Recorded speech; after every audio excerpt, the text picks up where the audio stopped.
सोचो, जो साइंटिस्ट 16 साल तक इसरो में स्पेस सैटेलाइट्स असेंबल करता था वो आज एक रेस्टोरेंट का मैनेजर है। और कहानी सिर्फ एक इंसान की नहीं है। पिछले कुछ ही महीनों में इसरो के 100 से ज्यादा टॉप साइंटिस्ट ने अचानक इस्तीफा दे दिया है। आखिर भारत की सबसे गर्व करने वाली स्पेस एजेंसी में ऐसा चल क्या रहा है कि चंद्रयान और गगनयान मिशन से जुड़े कोर मेंबर्स भी नौकरी छोड़कर जा रहे हैं। चलिए आज इस वीडियो में पूरी इनसाइड स्टोरी रिकॉर्ड करते हैं।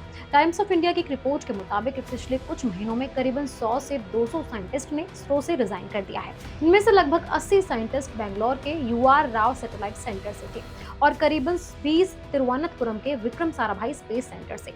हालात इतने सीरियस हो चुके हैं कि डिपार्टमेंट ऑफ स्पेस को 14 जुलाई को एक अर्जेंट ऑर्डर निकालना पड़ा कि गगनयान जैसे क्रिटिकल मिशंस पर काम कर रहे ग्रुप ए के साइंटिस्ट और टेक्निकल स्टाफ के इस्तीफे अब आसानी से मंजूर नहीं किए जाएंगे। छोड़ने वालों में कोई छोटे मोटे नाम नहीं है, बल्कि LVM-3 प्रोजेक्ट के डायरेक्टर विक्टर जोसेफ और चंद्रयान 3 मिशन से जुड़े आदित्य रल्लापल्ली जैसे बड़े चेहरे शामिल हैं।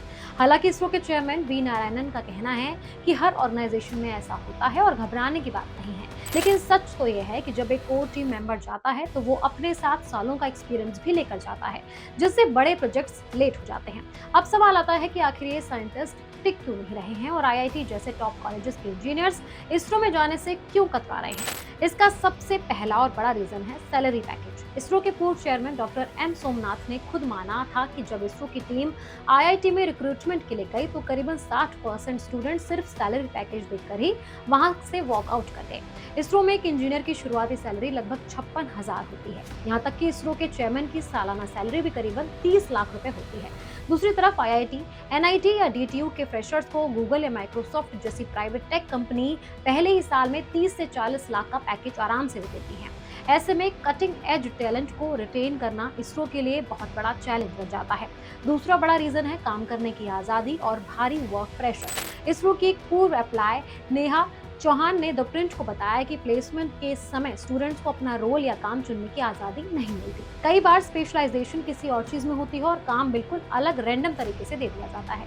उन्होंने ये भी कहा कि इसरो का पूरा फोकस अब रिसर्च से ज्यादा प्रोडक्शन और कमर्शियल लॉन्चिंग पर शिफ्ट हो चुका है कि एक साल में कितने सैटेलाइट लॉन्च करने हैं। कुछ नाम या रिस्की रेनोवेशन करने के लिए लंबी ब्यूरोक्रेटिक प्रोग्रेस से गुजरना पड़ता है, जिससे तंग आकर कई यंग साइंटिस्ट कॉन्ट्रैक्ट टूटने से पहले ही जुर्माना भरकर नौकरी छोड़ रहे हैं। एक्सपर्ट्स के मुताबिक भारत का पूरा साइंस इकोसिस्टम इस वक्त एक बड़े बदलाव की मांग कर रहा है। हमारे यहाँ टैलेंट की कमी बिल्कुल नहीं है, लेकिन इंसेंटिव सिस्टम और लीडरशिप में कमी आई है।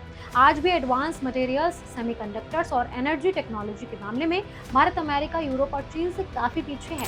अगर हम चीन का एग्जाम्पल देखें तो उसने 2008 में 1000 टैलेंट्स प्रोग्राम शुरू किया था, जिसके तहत विदेशों में गए अपने साइंटिस्ट को भारी बोनस, बड़े रिसर्च ग्रांट्स और रहने की सुविधाएं देकर वापस बुलाया और अपने ब्रेन ड्रेन को ब्रेन गेन में बदल दिया।